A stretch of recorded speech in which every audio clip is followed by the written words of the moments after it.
Hello every one. ഐ+ൻ്റെ ഒരു പുതിയ വീഡിയോയിലേക്ക് എല്ലാവർക്കും സ്വാഗതം. നമ്മൾ സോൾവ് ചെയ്തുകൊണ്ടിരുന്നത് ജാനുവരി 2026 ഫിസിക്സ് സെറ്റ് ക്വസ്റ്റ്യൻ പേപ്പറാണ്. നമ്മൾ 17 ക്വസ്റ്റ്യൻസ് കംപ്ലീറ്റ് ചെയ്തു. ഇന്ന് ബാക്കി ക്വസ്റ്റ്യൻസ് നമ്മൾ കംപ്ലീറ്റ് ചെയ്യാൻ പോവാണ്. The 18th question, which of the commutation relation is incorrect? ഇതിനകത്ത് ഏതൊക്കെയാണ് ശരി, ഇതിനകത്ത് ഒരെണ്ണം തെറ്റാണ്. അത് കണ്ടുപിടിക്കാനാണ് പറയുന്നത്. ഓക്കെ, അപ്പം ഇതൊക്കെ നോക്കി വെച്ചേരെ. Commutator A dagger is equal to 1. അപ്പം നമുക്ക് ഇതൊന്ന് ഞാൻ ഓരോന്നായിട്ട് സോൾവ് ചെയ്ത് കാണിക്കാം. ഓക്കെ,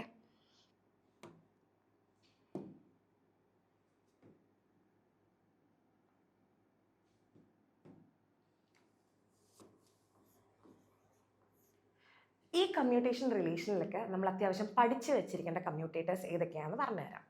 അതായത് കമ്മ്യൂട്ടേറ്റർ എ ഡാഡർ എന്ന് പറയുന്നത് 1 ആണ്. ആൻഡ് എ ഡാഗർ എ എന്ന് പറയുന്നത് -1 ആണ്. ഇനിയും കമ്മ്യൂട്ടേറ്റർ ഏതെങ്കിലും സെയിം ഓപ്പറേറ്റർ വരികയാണെങ്കിൽ അവർ പരസ്പരം കമ്മ്യൂട്ട് ചെയ്യും. അതിൻ്റെ അർത്ഥം അതിൻ്റെ കമ്മ്യൂട്ടേഷൻ റിലേഷൻ 0 ആണെന്നാണ് അർത്ഥം. ഇത് മൂന്നും നമ്മൾ പഠിച്ചു വെച്ചിരുന്ന ബാക്കി നമുക്ക് ചെയ്യാൻ പറ്റും. ക്വസ്റ്റ്യൻസ് ഞാൻ കാണിച്ചു തരാം. ഓപ്ഷൻ എ എന്ന് പറയുന്നത് commutator A dagger is equal to 1. Option B എന്ന് പറയുന്നത് commutator A dagger A is equal to 1 അല്ല is equal to -a is equal to -a. And option C, a dagger a dagger is equal to -a dagger. And option D എന്ന് പറയുന്നത് a dagger a is equal to -1. ഇതിനകത്ത് ഏത് option incorrect ആണെന്നാണ് ചോദിക്കുന്നത്. നമുക്ക് obviously ഇതിൽ നിന്ന് മനസ്സിലായി ഇതും ശരിയാണ്, ഇതും ശരിയാണ്. ഇനി ഇതിനകത്ത് ഏതോ ഒരെണ്ണമാണ് തെറ്റ്. ഓക്കെ, ഞാൻ അപ്പം ആദ്യം ഇത് ചെയ്തു നോക്കാം. ഇത് ചെയ്യുന്നതിന് മുന്നേ നമ്മൾ റിലേഷൻ പഠിക്കണം. ലൈക്ക് ഒരു റൂൾ പഠിക്കാനുണ്ട്. അതായത് commutator okay A B C എന്ന് പറയുന്നത് commutator B, C plus commutator A, C of B. ഇതാണ് നമ്മൾ ഫോളോ ചെയ്യേണ്ട റൂള്. അപ്പം ഞാൻ ഓപ്ഷൻ ബി ഒന്ന് ചെയ്ത് നോക്കുവാണേ. ഓപ്ഷൻ ബി എന്ന് പറയുന്നത് A dagger A is equal to ചെയ്ത് നോക്കിയാലോ. ആദ്യം എ വെളിയിൽ, എ ഡാഗർ വെളിയിൽ. അടുത്തത് ബി സി. അപ്പം എ പ്ലസ് അടുത്തത് A C A dagger A and B എന്ന് പറയുന്നത് ആരാ?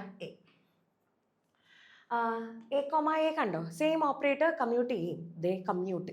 അതുകൊണ്ട് ഈ വാക്ക് കംപ്ലീറ്റ്ലി 0 ആയിപ്പോവും. ഇനി ഇവിടെയോ എ ഡാഗർ എ എന്ന് പറയുന്നത് -1 ആണ്. അതിൻ്റെ കൂടെ ഇൻറ്റു എയും കൂടെ വരുമ്പോൾ ആൻസർ -a എന്ന് വരും. കണ്ടോ, -a എന്ന് വന്നു. ഓക്കെ, അപ്പോൾ ഈ ഓപ്ഷനും കറക്റ്റ് ആണ്. നമുക്ക് ഒബ്വിയസ്ലി അറിയാം അപ്പം ഈ ആൻസർ തെറ്റാണ്. പക്ഷെ ഞാൻ അതൊന്ന് ചെയ്ത് കാണിക്കാം. അതെങ്ങനെയാണ് വരുന്നതെന്ന് ചെയ്ത് കാണിക്കാം. ഓപ്ഷൻ സി ചെയ്ത് നോക്കുകയാണെങ്കിൽ നമ്മുടെ കമ്മ്യൂട്ടേറ്റർ എന്ന് പറയുന്നത് A dagger is equal to ചെയ്ത് നോക്കിയാലോ. ആദ്യം എ വെളിയിൽ, A dagger commutator A dagger plus എയും സിയും കമ്മ്യൂട്ട് ചെയ്യാൻ പോവാണേ. അപ്പം എ ഡാഗർ ആൻഡ് ബി വെളിയിൽ, എ ഇവിടെ. ഓക്കെ, ഇവിടെ കണ്ടോ എ ഡാഗർ അവർ കമ്മ്യൂട്ട് ചെയ്യും, കാരണം ഒരേ ഓപ്പറേറ്ററാണ്. അപ്പോൾ ഈ വാക്ക് ഫുൾ 0 ആയിപ്പോവും. അപ്പം ഇനി ചെയ്യാൻ പോകുന്നത് ഇവരെയാണ് നമുക്ക് വേണ്ടത്. അപ്പം എ ഡാഗർ എന്ന് പറഞ്ഞാൽ എന്താ? എ ഡാഗർ എന്ന് പറയുന്നത് 1 ആണ്. അപ്പം 1 ഇൻറ്റു എ ഡാഗർ. അപ്പം ആൻസർ വരേണ്ടത് എ ഡാഗർ ആണ്. പക്ഷെ അവർ -a ഡാഗർ ആണെന്ന് തന്നു. അതുകൊണ്ടാണ് the option is incorrect. Okay, അപ്പം ഞാനതൊന്ന് കാണിക്കാം. ഓക്കെ, അപ്പം which of the following commutation relation is incorrect? Option C is incorrect. Okay, ഈ ക്വസ്റ്റ്യൻ മനസ്സിലായെന്ന് വിചാരിക്കുന്നു. Next question. A particle scatters of a repulsive spherical potential V of R. Calculate the ratio of total scattering cross-section sigma to classical scattering cross-section of a sphere of radius A when V naught tends to infinity. Given below, നമുക്ക് വിയുടെ values ഒക്കെ തന്നിട്ടുണ്ട് and cross സെക്ഷൻ്റെ value തന്നിട്ടുണ്ട്. Sigma is equal to 4πa² 1/ka tan h k a minus 1 the whole square. Okay, അപ്പം ഞാൻ ഈ values ഒക്കെ ഒന്ന് എഴുതി കാണിച്ചു തരാവേ.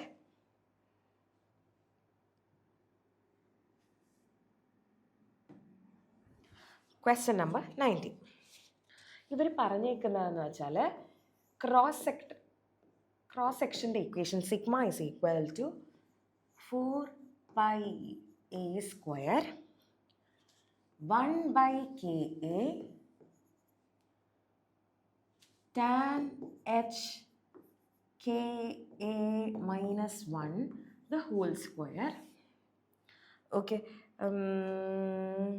കെയുടെ വാല്യൂ തന്നിട്ടുണ്ട്. Given k is equal to 2m/h bar square v naught minus e. ക്വസ്റ്റിൽ വേറൊരു കാര്യം പറഞ്ഞിട്ടുണ്ട്, V naught tends to infinity എന്നൊരു കാര്യം പറഞ്ഞിട്ടുണ്ട്. ഓക്കെ, അപ്പം when V naught tends to infinity, അങ്ങനെയാണെങ്കിൽ ഈക്വേഷനിൽ നിന്ന് മനസ്സിലാവും K also tends to infinity. When V naught tends to infinity, K also tends to infinity. K tends to infinity എന്ന് പറയുമ്പോൾ K also tends to infinity. Okay ആണല്ലോ. ഇനിയും standard ആയിട്ടുള്ള ഒരു ലിമിറ്റ് ഞാൻ പറഞ്ഞുതരാം. ഒരു സ്റ്റാൻഡേർഡ് ആയിട്ടുള്ള ലിമിറ്റാണ് ടാൻ എച്ച് ഓഫ് ഇൻഫിനിറ്റി എന്ന് പറയുന്നത് 1 ആണ്. ഓക്കെ, അങ്ങനെയാണെങ്കിൽ നമുക്ക് ഈ ക്രോസ് സെക്ഷൻ ഒന്ന് എഴുതി നോക്കിയാലോ. ഇത് ക്വാണ്ടം ക്രോസ് സെക്ഷൻ ആണേ. അപ്പോൾ sigma is equal to 4πa² 1/ka. ka എന്ന് പറയുന്നത് എന്തുവാന്ന് നമ്മൾ പറഞ്ഞു, ഇൻഫിനിറ്റിക്ക് 10 ആയി. ഓക്കെ, ടാൻ എച്ച് കെ എന്ന് പറയുന്നത് 1 മൈനസ് 1 ദ ഹോൾ സ്ക്വയർ. 1/∞ എന്താ? 0. Okay, 0 times 1 0 minus 1 the whole square 1. അപ്പോൾ ആൻസർ വരും 4πa² എന്ന് വരും. ഇതാണ് നമ്മുടെ ക്വാണ്ടം ക്രോസ് സെക്ഷൻ്റെ ഇക്വേഷൻ.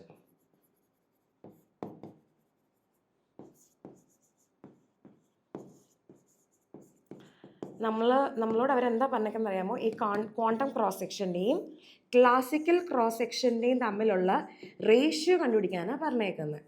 അപ്പം ക്ലാസിക്കൽ ക്രോസ് സെക്ഷൻ്റെ ഇക്വേഷൻ എന്താണെന്ന് അറിയാമോ?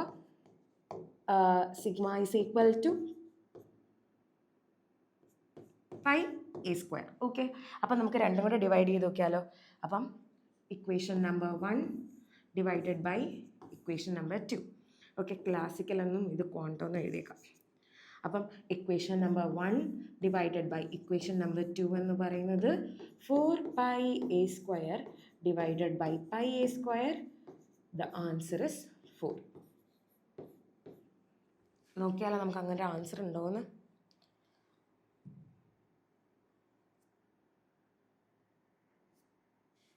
4 ആണ് ആൻസർ. ഓക്കെ, ഇത്രയും വലിയ ക്വസ്റ്റ്യനൊക്കെ തരുമ്പോൾ ക്വസ്റ്റ്യൻ കണ്ട് പേടിക്കണ്ട കേട്ടോ. കുറച്ച് സിമ്പിളായിട്ടുള്ള കാര്യങ്ങൾ അവിടെ ഇവിടെ ഉണ്ടാവും ഹെൽപ്പ് ചെയ്യാൻ വേണ്ടിയിട്ട്. The normalized ground state wave function of a hydrogen atom is psi of r is equal to, okay, value തന്നിട്ടുണ്ട്, where a is the Bohr radius. നമ്മളോട് ചോദിച്ചേക്കുന്നത് എക്സ്പെക്ടേഷൻ വാല്യൂ ഓഫ് 1/r² ആണ് ചോദിച്ചേക്കുന്നത്. ഹൈഡ്രജൻ ആറ്റത്തിൻ്റെ കാര്യമാണ് ചോദിച്ചേക്കുന്നത്. ചെയ്യാം, options ഒക്കെ ഒന്ന് നോക്കി വെച്ചേരെ. നമ്മൾ ചെയ്യാൻ പോകുന്നത് expectation value of 1/r², question number 20.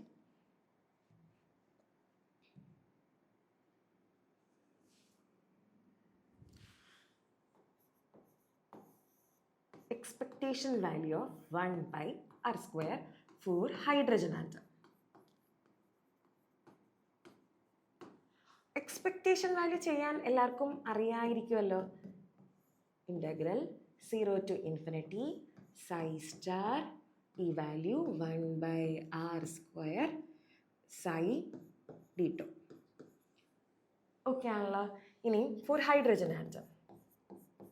Hydrogen ആറ്റത്തിൻ്റെ കാര്യത്തിൽ വേവ് ഫംഗ്ഷൻ്റെ equation psi is equal to 1/√πa³ e⁻⁻r/a ആണ്. സബ്സ്റ്റിറ്റ്യൂട്ട് ചെയ്ത് കൊടുക്കാം.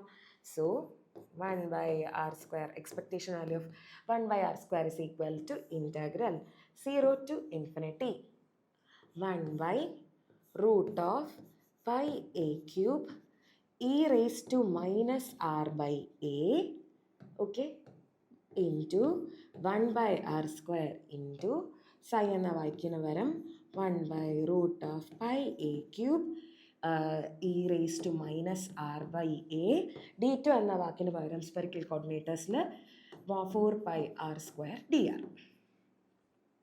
ഓക്കെ ആണല്ലോ. നമുക്കിനി ഇതൊന്ന് സിംപ്ലിഫൈ ചെയ്യാം. കളയാൻ ഇനി ആരെങ്കിലും ഉണ്ട്. 1/r² കട്ടാകും, r² വെച്ച് കട്ടാകും. വേറെ ഇപ്പം നമുക്ക് തൽക്കാലം കളയാൻ ആരുമില്ല. ഓക്കെ, അപ്പം integral 0 to infinity 1/√πa³ 1/√πa³ 1/πa³ ആകും. അതുപോലെ തന്നെ e⁻⁻r/a e⁻⁻r/a എന്ന് പറയുന്നത് e⁻⁻2r/a ആകും. ബാക്കി ഇനി ആരുണ്ട്? 4π ഉണ്ട്, ഒരു dr ഉണ്ട്. ഇപ്പം ഇനി ആരെങ്കിലുമൊക്കെ പോവോ? പയ്യും ക്യാൻസലായി പോയി കഴിഞ്ഞാൽ നമുക്കിനി ബാക്കി നിൽക്കുന്നത് ഇവരൊക്കെയാണ്. അപ്പം നമുക്ക് 4-നെയും a³ വെളിയിൽ കൊണ്ടുവരാം. 4/a³ വെളിയിൽ വന്നാൽ integral 0 to infinity e⁻⁻2r/a dr. Okay, ഞാൻ എന്തെങ്കിലും മിസ്സായോ നോക്കട്ടെ. ഓക്കെ, ഇതുവരെ ഓക്കെ ആണ്. ഇനി ഇതിൻ്റെ ബാക്കി എങ്ങനെയാണ് ചെയ്യുന്നതെന്ന് വെച്ചാൽ ഇൻ്റഗ്രൽ e⁻⁻kr dr എന്ന് പറയുന്നത് 1/k ആണ്. പഠിച്ചു വെച്ചോണേ. നമുക്കിതപ്പോൾ ഇവിടെ ഡയറക്റ്റായിട്ട് യൂസ് ചെയ്താൽ മാത്രം മതി. അപ്പം ഇവിടെ ആണെങ്കിൽ ഞാൻ k എന്ന വാക്കിനെ എന്തായിട്ട് എടുത്തേക്കണമെന്ന് അറിയാമോ? ആറിൻ്റെ കൂടെയുള്ള വാല്യൂ, അതായത് 1/k എന്ന് പറയുന്നത് 2/a. അതെന്താവോ ഞാൻ മൈനസ് സബ്സ്റ്റിറ്റ്യൂട്ട് ചെയ്യാത്തതെന്ന് അറിയാവോ? മൈനസ് എന്ന് പറഞ്ഞാൽ ഞാൻ എടുത്തേക്കുന്നത് ഇൻ്റഗ്രൽ e⁻⁻kr ആണ്. അപ്പം k എന്ന് പറയുന്നത് 2/a. അപ്പോൾ therefore ഇൻ്റഗ്രൽ e⁻⁻2r/a എന്ന് പറയുന്നത് 1/k ആണ്. അതായത് 1/2/a, അതായത് a/2. ഓക്കെ ആണല്ലോ. ഇനി ഇട്ട് കൊടുത്താൽ മാത്രം മതി. ഇല്ല, ഇട്ട് കൊടുക്കാനും ഇല്ല, ഒന്നുമില്ല. Substituting in equation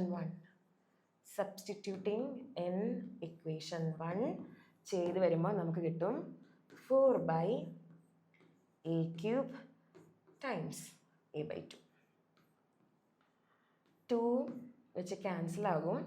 അപ്പം ആൻസർ വരും 2/a² എന്നാണ് ആൻസർ വരാൻ പോകുന്നത്. ഓക്കെ, അപ്പം നമുക്ക് നോക്കാം ഇങ്ങനൊരു ഓപ്ഷൻ ഉണ്ടോയെന്ന്.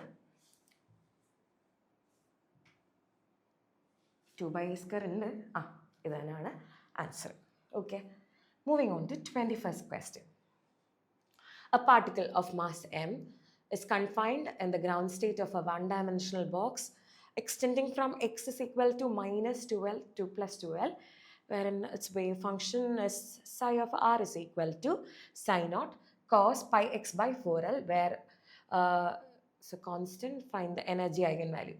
എനർജി eigenvalue ആണ് ചോദിച്ചേക്കുന്നത്. ചെയ്യാം, നമുക്ക് ഈ വാല്യൂ ഒന്ന് ഓർത്ത് വെച്ചേക്കണേ. അതായത് psi is equal to psi0 cos πx/4l. ഞാൻ അതൊക്കെ ചെയ്ത് നോക്കാം ഓപ്ഷൻസ്. ഓക്കെ, നമുക്ക് ഈ ഓപ്ഷനിൽ നിന്ന് തന്നെ കാണുമ്പോൾ മനസ്സിലാവും ഏത് equation use ചെയ്യണമെന്നൊക്കെ. 21st question.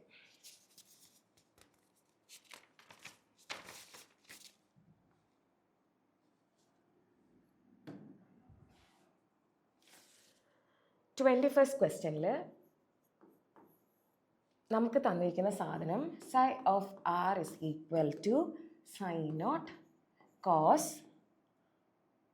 πx/4l എന്ന തന്നേക്കുന്നത്. ഓക്കെ, നമുക്കപ്പം എനർജി ഐഗൻ വാല്യൂ നമുക്കറിയാം. E psi is equal to -h⁻² by 2m d² psi by dx². അപ്പം കണ്ടുപിടിക്കുക, സബ്സ്റ്റിറ്റ്യൂട്ട് ചെയ്യുക, എനർജിയുടെ വാല്യൂ എടുക്കുക. ഇതാണ് നമ്മുടെ ചെയ്യാനുള്ള പരിപാടി.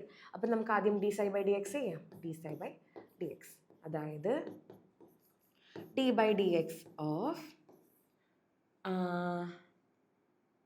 sin0 cos πx/4l. ഓക്കെ, അപ്പം sin0 വെളിയിൽ വരട്ടെ. cos πx/4l minus sin πx/4l into π/4l. Okay ആണല്ലോ. ഞാൻ ഈ കോൺസ്റ്റൻസിനൊന്ന് അടുത്തിടട്ടെ.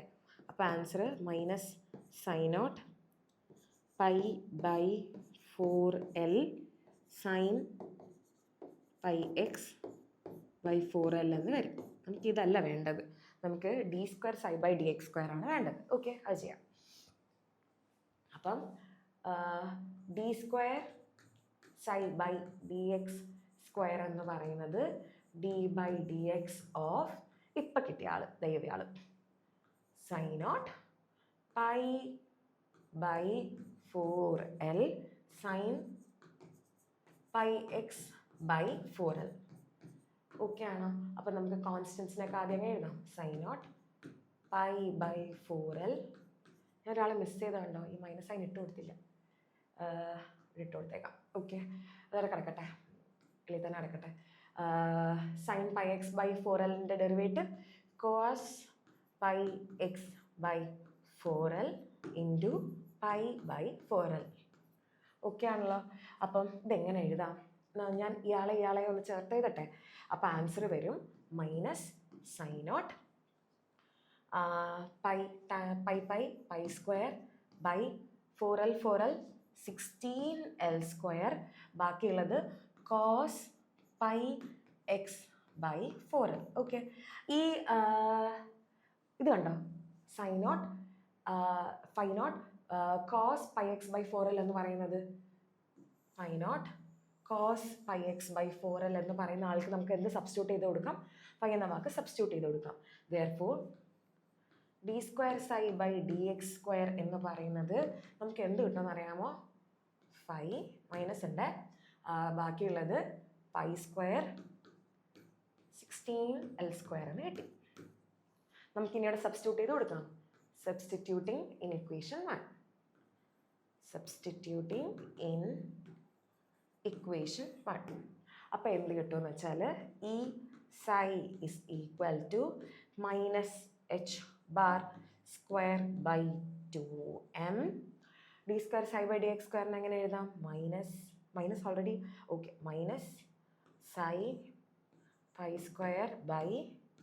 16l². ഓക്കെ, ഒന്ന് ചേർത്തൊക്കെ എഴുതുമ്പോൾ e is equal to മൈനസും പോയി. അപ്പം h bar square π² 16 times 2 32 ml² എന്ന് വരും. ഓക്കെ, ഇതാണ് നമ്മുടെ ആൻസർ. നോക്കട്ടെ ഇങ്ങനെ ഒരു ഓപ്ഷൻ ഉണ്ടോ? h bar square π² 32 ml².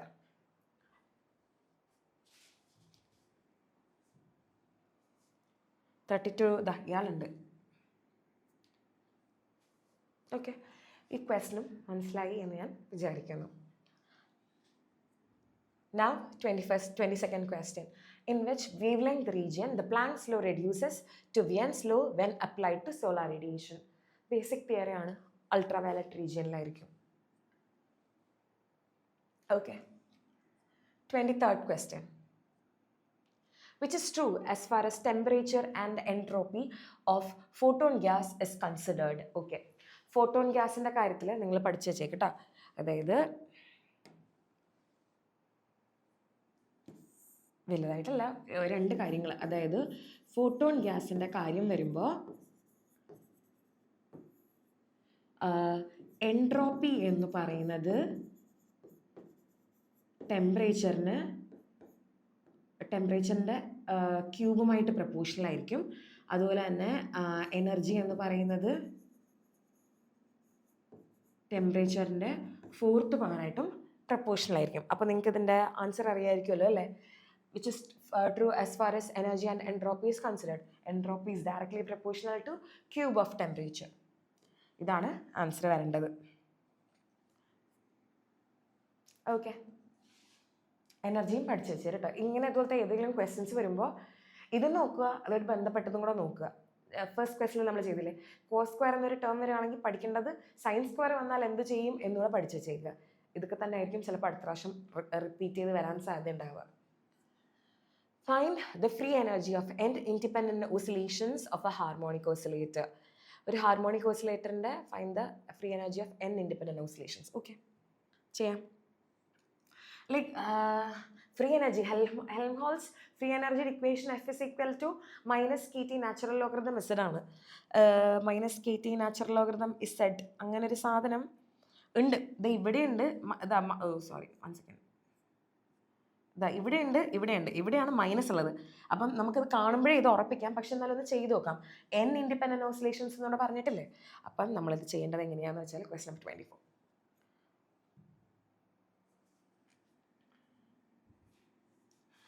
Question number 24ൽ ഹെൽംഹോൾട്സ് ഫ്രീ എനർജിയുടെ ഇക്വേഷൻ എന്ന് പറയുന്നത്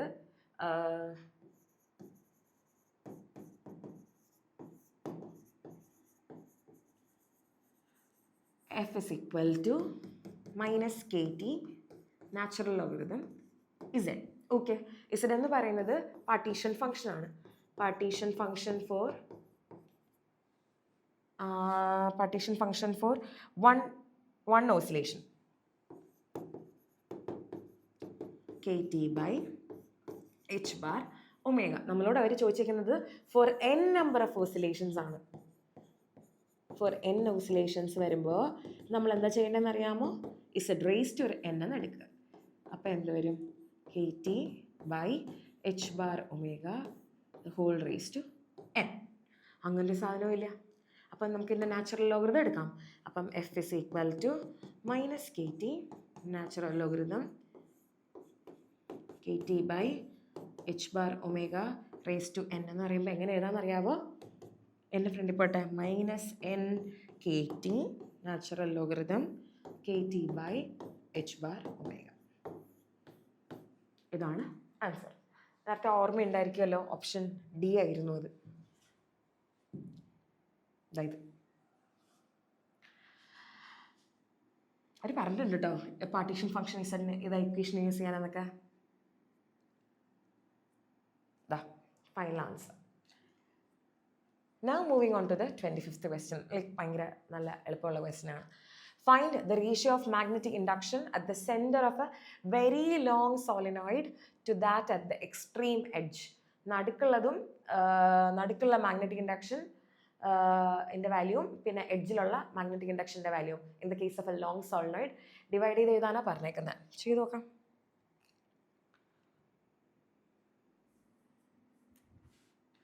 അപ്പം ക്വസ്റ്റ്യൻ നമ്പർ 25.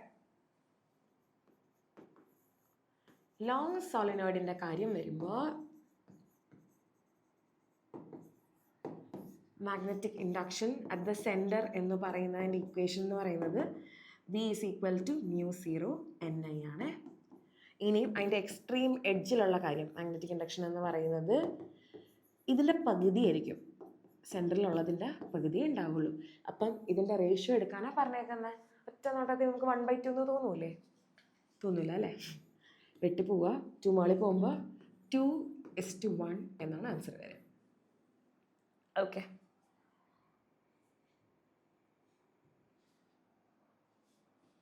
ദാ 2:1